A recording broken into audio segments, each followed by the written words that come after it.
नमस्कार. आज आपण मानवी आयुष्याविषयीच्या एका अतिशय सखोल आणि रंजक तत्वज्ञानाचा उलगडा करणार आहोत.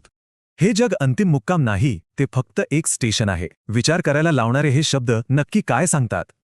आता हे चित्र बघा. या शब्दांना जेव्हा या गंभीर दृश्याची जोड मिळते ना, तेव्हा त्याचा अर्थ अधिकच गडद होतो. चला तर मग या मागच्या मूळ तत्वज्ञानाकडे थोडं बारकाईने लक्ष देऊया. थोडक्यात सांगायचं तर या पृथ्वीवरचं आपलं अस्तित्व हे अगदीच तात्पुरतं आणि क्षणभंगूर आहे. आता मुख्य मुद्दा येतो तो अंतिम मुक्काम आणि स्टेशन या दोन शब्दांमधल्या फरकाचा. मुक्काम म्हणजे कायमचा थांबा, प्रवासाचा शेवट.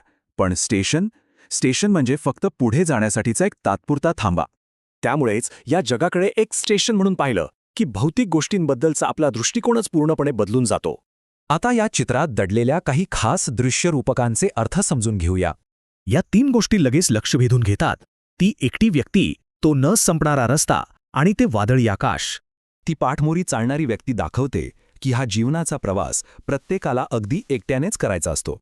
आणि क्षितिजापर्यंत जाणारा तो लांब लचक रस्ता, तो या आपल्या दृष्टीपलीकडच्या एका खूप मोठ्या प्रवासाची जाणीव करून देतो. वर साचलेले ते काळे भोर ढग या तात्पुरत्या थांब्यावरच्या अशांत आणि काहीशा अस्थिर वातावरणाचं प्रतीक आहेत. तर या सगळ्यावरून जीवनाच्या क्षणभंगुरतेचा जो अर्थ निघतो तो खरोखरच विचार करायला लावणारा आहे.